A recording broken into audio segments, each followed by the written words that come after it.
الحمد لله رب العالمين والصلاة والسلام على سيد الأنبياء والمرسلين وعلى آله الطيبين الطاهرين وأصحابه أجمعين. أما بعد، فقد قال الله تبارك وتعالى في القرآن المجيد: أعوذ بالله من الشيطان الرجيم. بسم الله الرحمن الرحيم. قل إن كنتم تحبون الله فاتبعوني. آمنت بالله صدق الله العظيم. اللہ رب العزت کی حمد و ثنا کے بعد اور پاک پیغمبر صلی اللہ علیہ وآلہ وسلم پہ ہدیہ درود و سلام پیش کرنے کے بعد نہایت ہی واجب الاحترام صاحبزادہ محمد حسیب صاحب، جناب خلیفہ نبی احمد صاحب، دیگر معزز علماء، سامعین، بزرگوں، دوستوں، عزیز بھائیوں، بھائی خالد صاحب نے، بھائی شبیر صاحب نے یہ سالانہ محفل پاک حضرت صاحب کے عرس مبارک کے حوالے سے اور اپنے والدین کے اشارے ثواب کے لیے منعقد کی ہے. یہ جو عرس کی تقریبات ہوتی ہیں،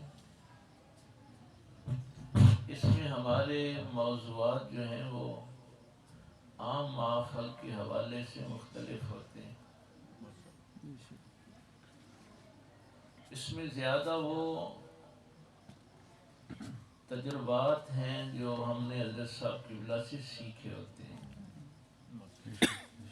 اس لیے آپ بھی کوشش کیا کریں کہ یہ عرس کی جو ریکارڈنگ ہے اس کو ایک علیحدہ حصے میں رکھیں تاکہ یہ تصوف کے جو طالب علم آنے والے جو دور میں ہوں گے ان کے لیے فائدے کا باعث ہو. چونکہ یہ چیزیں کتابوں میں نہیں ہوتی، یہ وہ چیزیں ہیں جو حضرت صاحب قبلہ نے اپنے مرشد کریم سے سیکھی، انہوں نے اپنے مرشد کریم سے سیکھی، اور یہ چلتے چلتے پاک پیغمبر صلی اللہ علیہ وسلم تک یہ سلسلہ جاتا ہے. ایسے بھی میں ایک اصولی بات، آپ عام کتاب پڑھتے ہیں نا، کوئی بھی کتاب آپ پڑھتے ہیں، مطالعہ کرتے ہیں، تو مطالعہ کرنا بھی ایک فن ہے. ہر بندہ مطالعہ نہیں کر سکتا. ہاں، یہ بات ذہن میں رکھنا. کتابیں یہ نہیں ہے کہ ہر بندہ اٹھ کے کتاب پڑھ لے گا. ہمیں مدارس میں جو فن کی کتابیں پڑھائی جاتی ہیں نا، صرف نحو سے لے کے پھر منطق، فلسفہ، اصول کی کتابیں، اصول حدیث، اصول تفسیر، اصول فقہ، علم الکلام، یہ سارے علوم اس لیے پڑھائے جاتے ہیں کہ بندہ مطالعہ کے قابل ہو جائے. یہ علم نہیں ہوتا. ہاں، اب آپ کہیں گے کہ یہ مثلاً اوپر سے دیکھ کے تو جس کو الف ب آتی ہے وہ پڑھ لے گا. نہیں، ایک چیز ہوتی ہے جو تحریر کے اندر ہوتی ہے، اس کو کہتے ہیں بیٹوین دی لائنز. وہ لکھی نہیں ہوتی، اصل میں وہ پڑھنی ہوتی ہے جو لکھی نہیں ہوتی لیکن اس کے اندر ہوتی. سبحان اللہ، سبحان اللہ، ماشاءاللہ. یہ ہے اصل مطالعہ کا فن. تو یہ نہیں ہوتا کہ ہر بندہ اٹھ کے، مثلاً میں ایک بات آپ کو کہتا ہوں، سورہ فاتحہ آپ کتنی دفعہ پڑھتے ہیں؟ بھائی نماز کی ہر رکعت میں پڑھتے ہیں،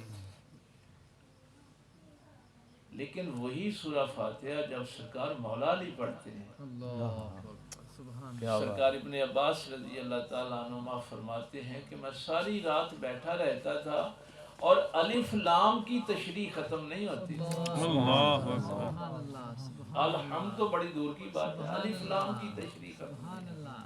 بھائی دیکھیے جب مولا علی پڑھانے والے ہیں اور ابن عباس پڑھنے والے ہیں، سبحان اب وہ جو بیٹوین دی لائنز باتیں ہیں، کیا بات ہے حضور۔ اس لیے مولا علی نے فرمایا تھا کہ اگر میں سورہ فاتحہ کی شرح لکھوں تو 70 اونٹ اس کتابوں کا بوجھ نہ اٹھا سکوں۔ ماشاءاللہ ماشاءاللہ ماشاءاللہ۔ تو اس لیے مطالعہ بھی ایک فن ہے، اور کسی اللہ کے ولی کے پاس بیٹھ کر اس کی بات سے بیٹوین دی لائن بات کو سمجھنا، یہ بھی ایک فن ہے۔ سبحان اللہ سبحان اللہ بیٹھے سارے ہی رہتے ہیں، ماشاءاللہ۔ تو اس لیے میں نے یہ بات کی ہے کہ ہم کوشش کرتے ہیں کہ وہ جو بیٹوین دی لائنز باتیں ہوتی ہیں وہی اصل تحریر ہوتی ہے، اصل پیغام وہی ہوتا ہے۔ تو اس لیے یہ عرس کی تقریبات میں ہم ان موضوعات کا انتخاب کرتے ہیں، عام محفلوں میں ہم اس کا انتخاب نہیں کرتے۔ ظاہر ہے وہاں عام لوگ زیادہ بیٹھے ہوتے ہیں۔ یہ دیکھیے آیت آپ نے بڑی دفعہ سنی، قُلْ إِن كُنتُمْ تُحِبُّونَ اللَّهَ،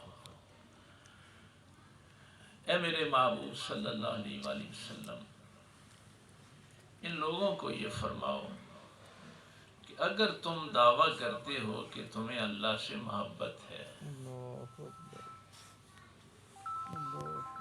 بھائی ظاہر ہے ایک بندہ کہتا ہے نا کہ مجھے اللہ سے محبت ہے، میرا پیدا کرنے والا ہے، میرا خالق ہے،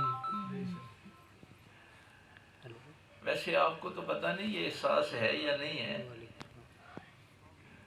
جو دوسرے لوگ ہمارے عرس کی تقریبات کو سنتے ہیں نا، جیسے مثلا سنبڑیال شریف کا جو پروگرام تھا، تو بڑے بڑے اہل علم نے اس کو سنا اور کہا کہ یہ واقعی حضرت صاحب قبلہ کا فیض ہے، کتابوں میں یہ باتیں سبحان اللہ۔ تو ظاہر ہے جس بندے کے پاس چیز ہوتی ہے اس کو اتنا احساس نہیں ہوتا ہے، لوگوں کو بڑا احساس ہے کہ آپ کو وہ کتنا علم ہے جو عطا ہوتا ہے۔ محبت کا لفظ عام استعمال ہوتا ہے،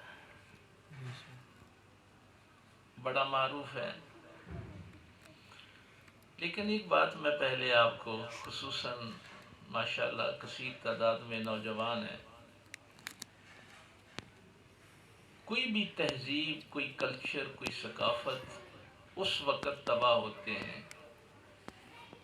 جب لفظ معنی کے خلاف استعمال ہوتے ہیں، وہ تہذیب برباد ہو جاتی ہے جہاں لفظ کو معنی کے مطابق استعمال نہیں کیا جاتا۔ یہ ایک بڑی بات ہے جو میں نے کہہ دی ہے، اب آپ اس کو سمجھتے رہیں۔ ہماری بھی چونکہ تہذیب برباد ہو گئی نا، ہم نے محبت کا لفظ پتہ نہیں کہاں کہاں استعمال کر دیا۔ قُلْ إِن كُنتُمْ تُحِبُّونَ اللَّهَ، اصل میں معنی کے لیے لفظ وضع ہوتا ہے، اس کی ترتیب یہ ہوتی ہے، لفظ پہلے نہیں ہوتا، پہلے معنی ہوتا ہے، اس معنی کے مطابق لفظ وضع ہوتا ہے۔ اگر لفظ اس معنی کے مطابق ہوگا تو پھر اس کی تاثیر ہوگی، اس کا اثر ہوگا۔ اگر وہ لفظ آپ اپنے معنی کے حساب سے استعمال کریں گے تو آپ کی تہذیب کو برباد کر دیں گے۔ اب دیکھیے ہمارے ہاں، میں چلو عام فہم نیچے آ کے بات کرتا ہوں، یہ بہت بلندی کی باتیں ہو گئیں۔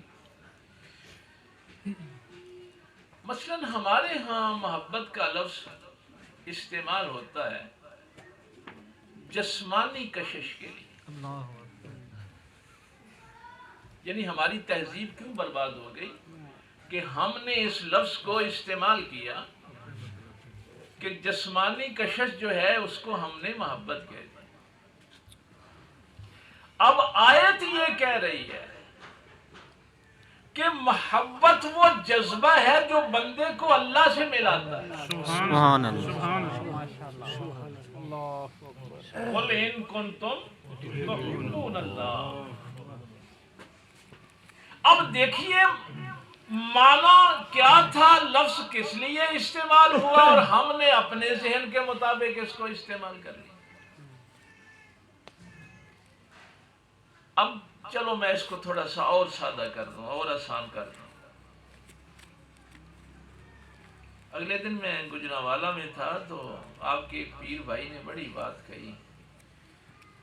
انہوں نے کہا مجھے جاتے جاتے حضرت صاحب نے ایک جملہ کہا تھا کہ ہم جب آتے ہیں تو تمہیں کچھ دینے کے لیے آتے ہیں. سبحان اللہ. سبحان اللہ. سبحان اللہ. سبحان اللہ. کچھ دینے کے لیے آتے ہیں. اگر آج یہ محبت کی دولت ہی آپ کو مل جائے. سبحان اللہ. سبحان اللہ. اللہ کا تعارف کیا ہے؟ اللہ نور السماوات والارض. اللہ زمین و آسمان کا نور ہے. سبحان اللہ. تو جو چیز اس نور سے ملائے گی وہ بھی نور ہی ہوگی. بے شک. سبحان اللہ. جو نور کو ملانے والی چیز ہوتی ہے وہ غیر نور ہو ہی نہیں سکتی. بے شک. کیا بات ہے. سبحان اللہ. اب آپ محبت کو کہاں لے آئے، اور قرآن محبت کسے کہہ رہا ہے؟ صدقے جائیے سرکار. ماشاءاللہ. تو محبت کیا ہے؟ نور ہے. اصل میں جو میں آپ کو بات بتانا چاہتا تھا کہ محبت نور ہے. ماشاءاللہ ماشاءاللہ. اب اگر آپ کی توجہ ہو تو میں اگلا جملہ کہہ دوں.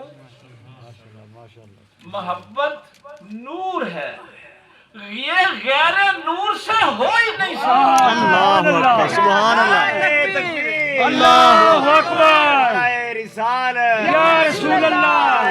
حیدری عظمت و شان مصطفیٰ زندہ باد. قبلہ عالم زندہ باد. اللہ محمد چار یار حاجی خواجہ قطب فرید. حق فرید یا فرید. حق فرید یا فرید. واہ واہ واہ واہ واہ.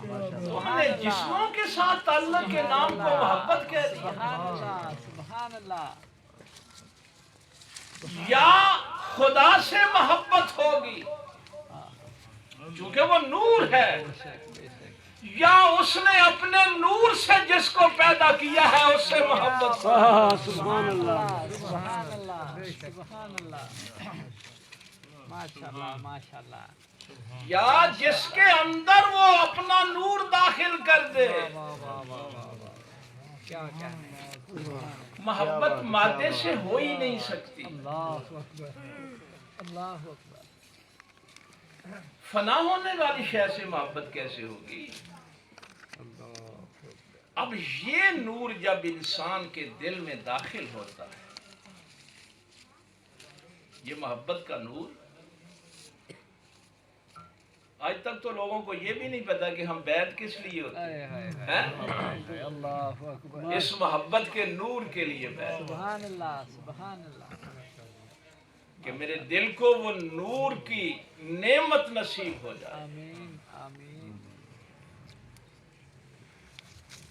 اب جب یہ دل منور ہوتا ہے نا اس نور سے، تو پھر اس سے آپ کا ذہن منور ہوتا واہ واہ واہ. ہے، روشن ہوتا ہے. سبحان اللہ. جب ذہن منور ہوتا ہے تو پھر سوچ بھی روشن ہو جاتی ہے. ماشاءاللہ ماشاءاللہ ماشاءاللہ ماشاءاللہ. یہ ایک ترتیب ہے. سبحان اللہ. یہ دل ہے نا، یہ دل جو ہے یہ ہے اللہ کی محبت کے لیے. اللہ نے اس کائنات کی تخلیق محبت پہ کی ہے. سبحان اللہ.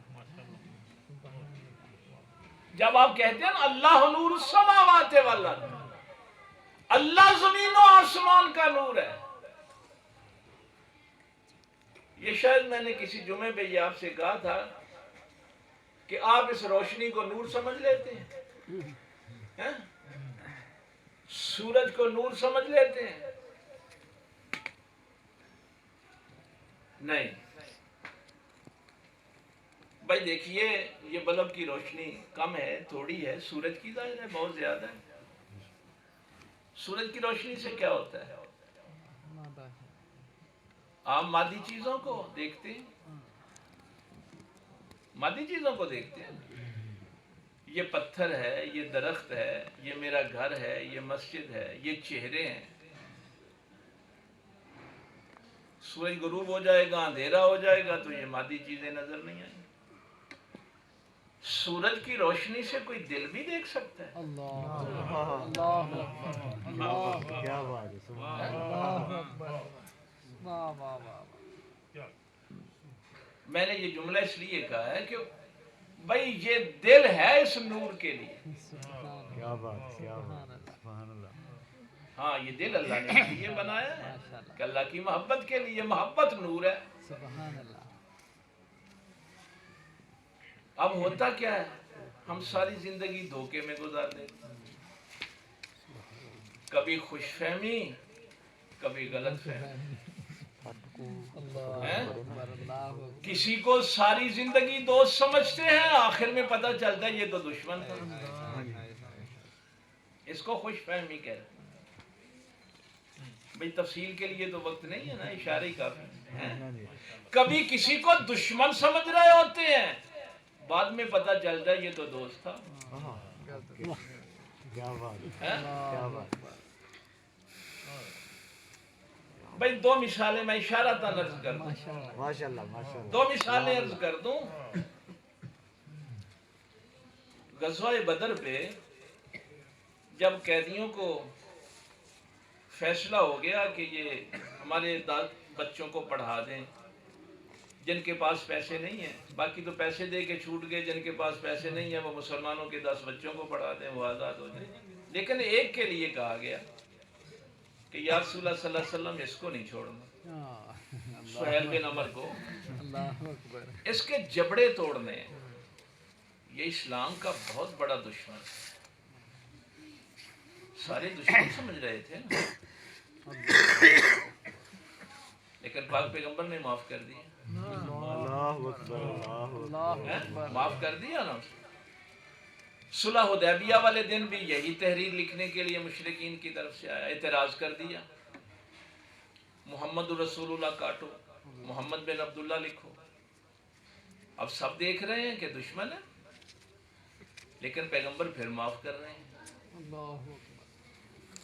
لیکن جب سرکار کا وصال ہوا، عرب بہت قبائل مرتد ہو گئے کہ ہم تو فتح مکہ میں مسلمانوں میں تھے، یہ سہیل بن عمر تلوار لے کے کعبے کے دروازے پہ کھڑا تھا کہ میں دیکھتا ہوں کون مرتد ہوتا ہے۔ آج یہ اسلام کا محافظ بن کے کھڑا تھا۔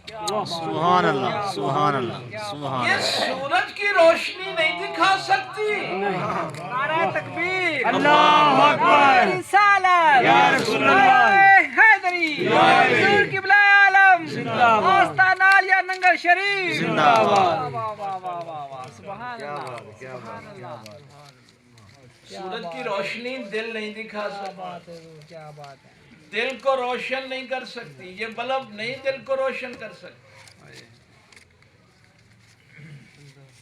ایک اور زندہ مثال دوں، میں نے کہا تھا یا اس نور سے محبت ہوگی یا جن کو اس نے نور بنایا ہے ان سے محبت ہوگی۔ پورا راستہ لوگ کہتے رہے، امام علی مقام تھے، اور بہت بڑا دشمن ہے، اور دشمن ہے، اس نے روکا ہے ہمیں، کربلا تک لے کے آیا ہے۔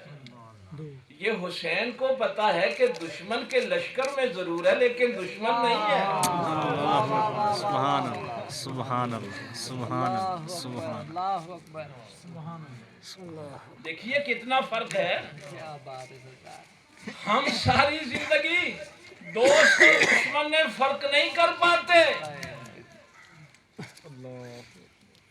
کیوں؟ یہ روشنیاں دل کو منور ہی نہیں کرتی،